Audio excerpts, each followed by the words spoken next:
Hello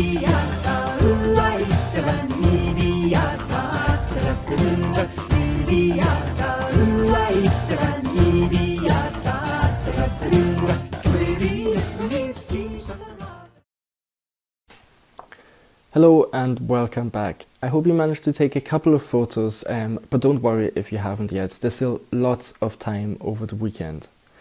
Anyway, let's get started with lesson 2, in which I want to talk about a couple more compositional elements which I think are going to be really useful for your images. So the first one we're going to talk about is the horizon and horizontal lines. Horizontal lines play a significant role in photography composition. When a single dominant line divides a frame, this line is usually the horizon. And this is most common, obviously, in outdoor photography, particularly in landscape, and the horizontal line generates a strong sense of stability as it grounds us. I think as a beginner photographer, one question that often comes up, and it definitely did for me when I first started taking photos, was where to place the horizon.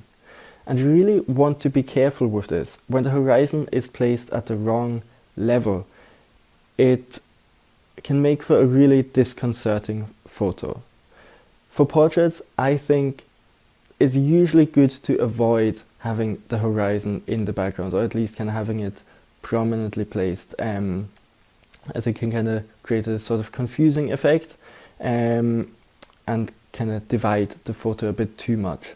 But for landscape, there's not really a way of avoiding it, and you don't want to avoid it because it can be a really strong part of your photo. There are lots of great ways to use the horizon, and the horizon line itself can become a dominant part of the scene. As a starting point, I think using the rule of thirds is really helpful. So you can place it either at the top line, the top horizontal line, or the bottom line. The other place would be right in the middle, and it can totally divide your image and create a really cool effect as well. What I would avoid is having it very high, as in like, you know, the middle of that third bit, or very low. It just doesn't quite feel as balanced. There are many other ways of using horizontal lines to enhance the composition of your image, and it doesn't necessarily have to be the horizon itself. There are lots of other ways where you can create a horizontal line or any lines. Quite often you can use other compositional elements as lines, especially as leading lines. So that's the next element we're going to talk about. So leading lines are a technique of composition where the viewer's attention gets drawn with a line to the main subject. So a leading line gives the viewer an easy path to follow through the photo and take in everything that's in the frame. Usually a leading line may start at the bottom of the picture and kind of guide the eye upwards and inwards into the photo, so really to the background of the image. The easiest place to find a leading line is on a road, and you really can't go too far wrong by using a road in this way. Roadways really lend themselves to this technique as they go somewhere and they already give us a sense of motion to the image. So when leading lines connect the foreground to the background of a scene, they help to create depth and dimensionality, which draws the viewer into the image.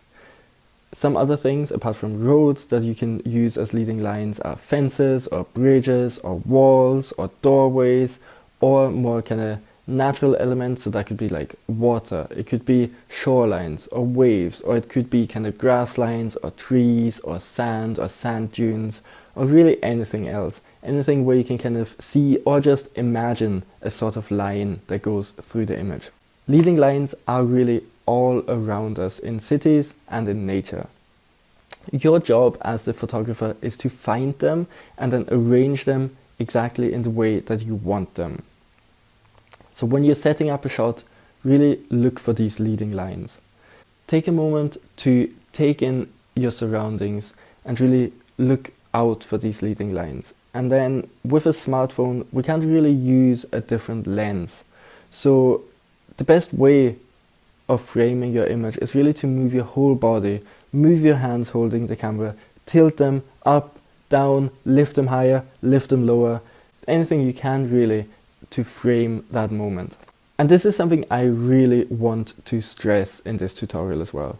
I often see smartphone photographers who just zoom in with their phone directly, But with smartphones and the way they work is that we don't really have a zoom in the same way that we have on other cameras. So really when you zoom in, you're really just kind of focusing on one small part of the image.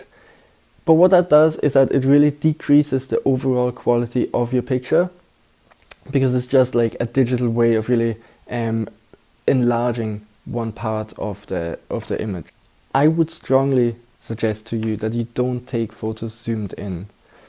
Even if you end up wanting only a small part of the photo, it's much better to do that in editing or in post, if you will, because then you still have the whole picture, you have the full entire quality, and you can still really choose what you want to do with the photo, and you don't end up with like a really blurry image.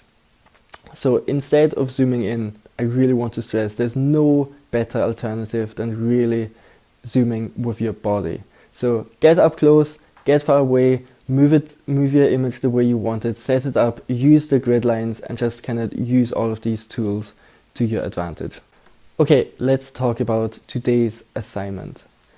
I'm aware that some of you haven't been able to go out yet, and that's absolutely fine. This is just another alternative assignment for you to experiment and to try to use these elements that we spoke about. So the theme today is history. And I'd really like you to explore this in every sense of the word. And I think there's so much you can do with it.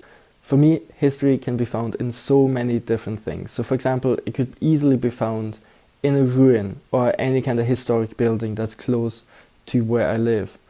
Or it could be just as tangible in something inside my home. So anything that's to do with, for example, family history or personal history. Really the sky is the limit, and you can set up any scene you want. So again, I'm really excited to see what you come up with under the theme history. I think that's all for today, so I'm excited to see you all at the last video later today, where we are going to talk about editing to really make your photos pop.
Zet de goe, zet de vooi, met de lerte hullen tonnen, zet de vooi, vooi. Met de lerte hullen tonnen, zet de goe, zet de vooi, met de lerte hullen tonnen, zet de vooi, vooi. Get de dingen ze kost, get de witte kocht, get de dingen ze kost, get je niet de kost. Get de dingen ze kost, get de witte kocht, get de dingen ze kost, get je niet de kost. Met de lerte hullen tonnen, zet de goe, zet de vooi, met de lerte hullen tonnen, zet de vooi, vooi. Met de lerte hullen tonnen, zet de goe, zet de vooi, met de lerte hullen tonnen, zet de vooi, vooi. Posso me xingar para a grande piri. Posso ligarido, posso me xingar para a grande piri. Meta leta, então,